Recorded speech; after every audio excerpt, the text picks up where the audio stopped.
prêts? Voilà.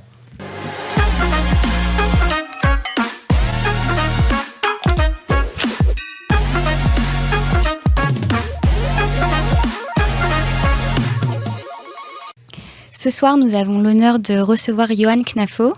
Alors, Johan qui est auto-entrepreneur. Il est aussi soldat réserviste dans l'unité parachutiste de Tsahal. Johan a été appelé le 7 octobre, le jour marquant le début de la guerre. Donc, ça fait 130 jours de service. Et cela fait un mois que vous avez été libéré. Merci infiniment d'avoir accepté notre invitation sur les ondes de Cannes en français. Bonsoir. Bonsoir, merci à vous. Tout d'abord et avant toute chose, comment allez-vous? Comment vous sentez-vous? Écoutez, dans l'ensemble, ça va. C'est ce qu'il faut se dire, que ça va, malgré toutes les nouvelles qu'on peut entendre au jour le jour. On est en ascenseur émotionnel constant, mais dans l'ensemble, il faut se dire que ça va et c'est ça qui va nous faire aller bien. Donc ça va. Johan, est-ce que vous pouvez nous raconter votre mobilisation depuis cette terrible journée du 7 octobre? Quel a été votre rôle sur le terrain? Vous étiez à Gaza, c'est ça? C'est ça. Et quelles étaient les conditions sur place? Enfin, comment s'est passé votre service? Alors, en fait, déjà le 7 octobre, comme tout le monde, j'ai commencé à voir dans la journée ce qui se passait un petit peu. C'est très difficile de comprendre. On avait les informations qui arrivaient au fur et à mesure. C'était le flou total.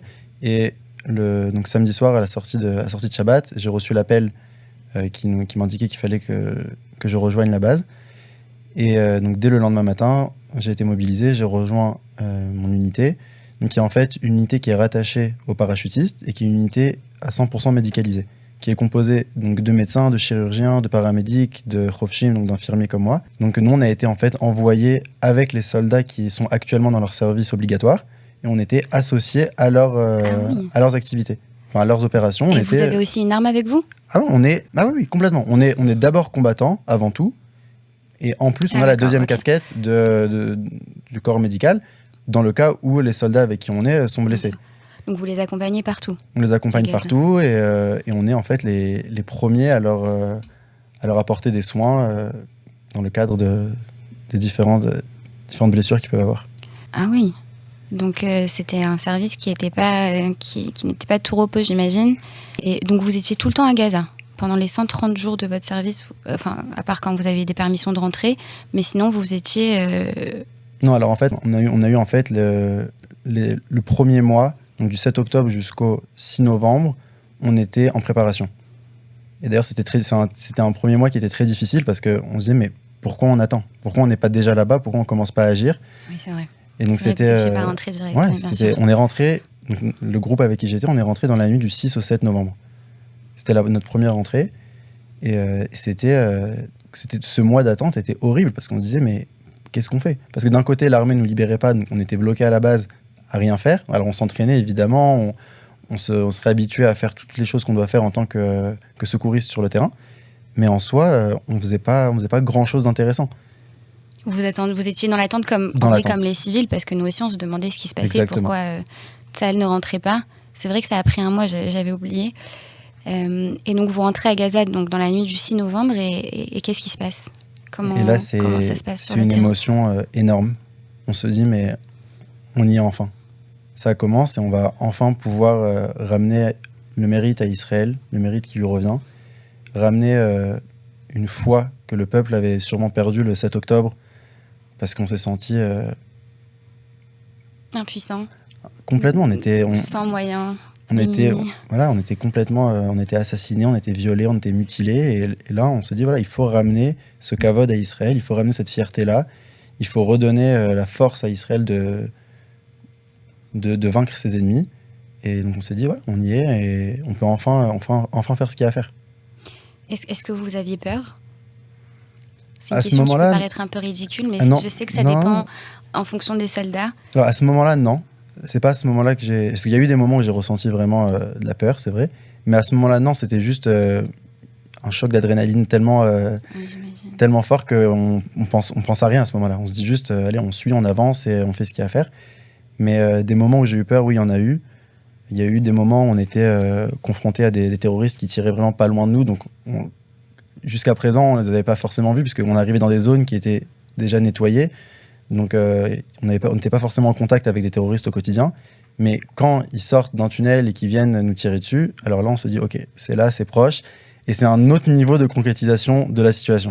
Donc, on se dit, OK, là, c'est là. C'est le chaos, quoi. C'est les balles qui fusent. Ça. Mais c'est pas tout le temps. Genre, les gens pensent que quand on est à Gaza, on a des balles qui nous sifflent au-dessus de la tête toute la journée. C'est pas ça. Il y a des explosions de tout le temps, ça oui. Mais les balles, voilà, les échanges de tirs, c'est pas du tout le temps. Enfin, il y en a tous les jours, mais c'est toujours avec des personnes différentes. C'est jamais au même endroit, c'est jamais les mêmes soldats qui sont confrontés à ces situations tous les jours. Mais il y a eu un moment aussi où, effectivement, j'ai pu avoir peur. C'est lors du premier cas où j'ai dû m'occuper de blessés. On a en fait un groupe de soldats qui a été visé par un missile RPG sur leur tank. Enfin, c'est pas vraiment un tank, mais sur leur moyen de transport dans Gaza. Et quand on a sorti les blessés de ce char-là, c'était épouvantable. C'était des visions qui sont vraiment horribles, que je n'ai pas envie de décrire. Mais quand quelques jours après, j'ai dû moi-même voyager dans ce même type de char, je me disais, OK, si là on se prend un missile, qu'est-ce que je fais ? Bien sûr. J'avais les mains à l'intérieur de mon gilet pare-balles pour me dire, au moins s'il y a quelque chose, mes mains je les garde, parce que voilà. Et là, tu te dis, OK, il peut y avoir quelque chose, et c'est là que tu te rends compte que vraiment on est en terrain de guerre, quoi. Jusqu'à présent, on se dit on avance, ça a le contrôle, on gère la situation, mais en fait non, il y a quand même des terroristes qui peuvent sortir de n'importe où et nous mettre en danger. Et vous avez réussi à garder votre sang-froid à ce moment-là ? À ce moment-là, on réfléchit pas, on agit, on fait abstraction du sang, de l'odeur, de tout ce qu'il peut y avoir, et on agit dans le seul but que ce soldat puisse rentrer à la maison vivant et retrouver sa famille. Et là, en fait, je me suis rendu compte à quel point ce mouvement était fort, c'est quand, à la fin de notre service, on a toujours quelques jours qui sont consacrés aux soldats avec des discussions avec des psychologues, etc., pour s'assurer qu'on va bien et qu'on est prêt à reprendre une vie plus ou moins normale. Et à ce moment-là, on a un des soldats de cet événement-là qui avait été blessé, qui est venu nous rencontrer, qui est venu nous parler et qui est venu nous décrire l'événement qu'il a vécu, mais de son point de vue à lui. Et c'était fou parce qu'en fait, nous, on a vécu la même chose que lui en tant que soignant, mais lui, il a vécu en tant que blessé. Et ça, en fait, ça n'a rien à voir. Lui, il était là, il nous raconte qu'au moment où il a été envoyé à la frontière où l'hélicoptère devait le récupérer, il entend autour de lui les soldats dire qu'il y a un problème avec le point d'atterrissage de l'hélicoptère, qu'il ne peut pas venir. Et dans sa tête, il se dit, ça y est, c'est fini pour moi, j'ai perdu trop de sang, j'arriverai pas à temps à l'hôpital. Et il nous dit, la première chose à laquelle j'ai pensé, c'est mes parents qui vont devoir voir des soldats arriver, taper à la porte et leur annoncer... et vivre avec ce drame. Ça. Et il s'est dit, ça y est, à ce moment-là, je me laisse partir. Il a fermé les yeux, il s'est dit, c'est fini pour moi. Et il nous raconte qu'il s'est réveillé une semaine après à l'hôpital. Et la première question qu'il a posée, c'est, est-ce que je suis vivant ? Ça reste des scènes traumatisantes pour les deux côtés, et pour le blessé et pour l'équipe des soignants qui finalement... est en première ligne, ça veut dire vous voyez tout, vous êtes confronté à tout, à l'horreur pure, si je peux dire. Mais en même temps, on sait qu'en tant que corps médical, on est préparé psychologiquement à ça. Ça veut dire qu'on sait qu'on va être amené à voir du sang, on sait qu'on va être amené à voir des personnes amputées. Mais est-ce qu'on est... On se prépare, mais est-ce qu'on est réellement préparé ? On appréhende différemment la situation. Par rapport à un soldat d'un groupe qui va être victime d'une explosion ou quoi, et qui va voir son officier ou un copain à lui qui peut mourir devant lui ou qui peut perdre un membre devant lui, enfin, peut avoir des choses horribles, c'est pas le même niveau de préparation. Parce que le soldat, lui, il est là pour ramener de l'ordre un peu sur le terrain, mais il est pas là pour s'occuper des blessés. À ça. Vous avez vraiment une réelle préparation à tout ça. Bien sûr. De quelle façon vous gardiez le moral sur le terrain, vous et votre équipe, les soldats qui étaient avec vous ? Il faut savoir qu'il y avait plein de moments quand même dans Gaza où on fait rien. Okay, il y a eu des moments où il y a eu des cessez-le-feu, donc forcément on pouvait être une semaine dans le même bâtiment à pas bouger. Et pendant cette semaine-là, on cuisine, on lit, on rigole, on fait des jeux, on a toujours un bagamon qui circule, donc on devient expert. Et voilà, donc on discute. Et en fait, ce qui était sympa, le fait d'être réserviste avec des soldats qui sont dans leur service obligatoire, c'était d'avoir ces discussions un petit peu où des jeunes qui sont, on n'est pas vieux, mais des jeunes qui sont un peu plus jeunes que nous vont discuter avec nous, ils vont nous regarder un peu comme un papa protecteur qui va être là, ils se disent non, voilà, on a des gens avec nous qui s'occupent de nous, qui sont plus âgés, qui sont plus responsables.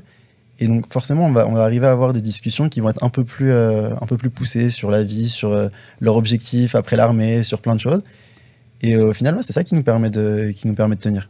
De créer des liens aussi, qui sont pour la vie finalement. Et ça, on en est arrivé à un point où on connaît presque les numéros Théoudat Zéou des enfants de ceux avec qui on est. Quoi. Donc, c'est incroyable.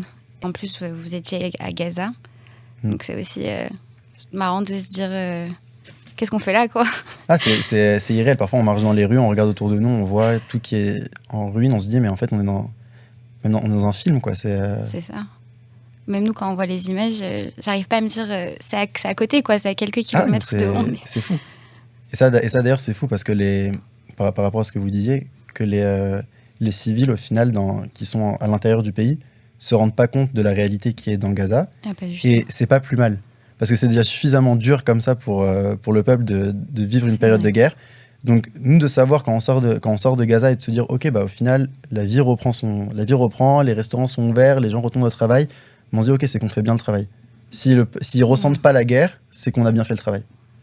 Et est-ce que du coup, quand vous étiez à Gaza, vous aviez des liens un peu avec l'extérieur ? Vous m'avez dit à un moment, il y a eu le cessez-le-feu. Est-ce que vous saviez pourquoi il y avait un cessez-le-feu, qu'il y avait tous ces accords d'otages qui étaient en train de se mettre en place ? Alors on avait la plupart du temps une petite radio avec nous qu'on arrivait à capter en fait les Galgalat. Donc on entendait la radio israélienne et c'était même sympa d'entendre à la fin la météo qui nous disait et pour les soldats qui sont à Gaza, le temps demain sera dégagé. C'était sympa. C'est fou. Et donc on avait un petit peu d'informations sur ce qui concerne vraiment toutes les activités, enfin tout ce qui se les opérations dans Gaza du reste de l'armée. Ça on savait rien. Chacun recevait les informations qui le concernaient. On avait notre mission à nous, on savait, voilà, demain, on passe de cette maison-là à cette maison-là. On va rien d'autre. En même temps, chacun devait être chacun concentré était sur son but. Chacun forcément. était sur sa mission. Voilà. Et l'extérieur, on avait quelques téléphones, qu'on appelait téléphones cachers, donc qui ne captaient que le réseau téléphonique. Et on arrivait de temps en temps, quand on captait du réseau, à communiquer avec nos familles à l'extérieur. Donc c'était rassurant. Est-ce que vos parents sont en Israël ou ils sont en France ? Non, mes parents sont en France. Et donc en fait, pour les tenir au courant, j'ai appelé ma femme. Et je lui disais, voilà, tout va bien. Je lui racontais un petit peu ce qui se passait. Et je lui disais, voilà, préviens tout le monde, tout va bien. Vous avez laissé une femme et des enfants seuls finalement aussi. Ah ouais. On aurait dû le dire ça au début. J'ai ma femme et mes deux enfants qui sont restés à la maison. Et je pense que pour eux, c'était plus dur que pour moi. Parce que quand on est dans l'attente, dans l'inquiétude, dans l'incertitude, à la maison, à pas savoir ce qui se passe, à craindre chaque coup de téléphone ou chaque personne qui vient taper à la porte, c'est une situation qui est horrible. Je ne peux même pas imaginer le stress que c'est d'être dans une situation comme ça 24 heures sur 24. Les femmes, c'est elle l'héroïne. C'est elle l'héroïne de l'histoire parce que nous, au final, on est dans Gaza, on fait ce qu'on a à faire, on est dans l'adrénaline, au final, on est satisfait de faire ce qu'on fait. On fait quelque chose qui a un vrai sens. Pour la plupart des personnes qui étaient là-bas, c'est la période qui a le plus de sens de notre vie. C'est revenu beaucoup, c'est vrai. Mais c'est incroyable cette fierté, cette volonté. C'est une fierté de fou. De vouloir servir parce que, comme vous avez dit, c'est pas un jeu, quoi. Qu'on est dans la réalité, qu'il y a les bâtiments qui explosent, etc. On pourrait croire que finalement, ok, c'était bien marrant, mais on n'a plus envie d'être là. Mais au contraire, les soldats étaient hyper, même je dirais, contents d'être là-bas. Content, pas par un plaisir de faire la guerre, mais content dans le sens où on fait une mission qui est importante, qui est, pour la première fois, on fait quelque chose qui n'est pas pour nous. Et chacun sait et a conscience qu'on peut ne pas revenir. Et malgré tout, on y est. Et j'ai eu un soldat dont j'ai dû m'occuper qui a été blessé plusieurs fois. Alors, pas des blessures très graves, mais il a été blessé plusieurs fois. Des blessures qui justifiaient et qui pouvaient lui permettre de sortir. Il me disait non, moi je reste. Faites-moi juste un bandage et faites-moi des points de suture mais je reste. C'est des histoires qui sont folles. À mes yeux, c'est fou. Alors, donc vous êtes revenu il y a à peu près un mois, vous m'avez dit. Alors, comment ça se passe, la réhabilitation, excusez-moi. On sait qu'il y a eu beaucoup de post-trauma chez les soldats, même chez les civils. C'est une période qui est pas mal compliquée. Comment se passe le retour à la vie normale ? Alors, c'est vrai que ce soit les civils ou les soldats, à partir du moment où on a tous vécu une période traumatisante, donc on peut tous dire qu'on est en post-trauma.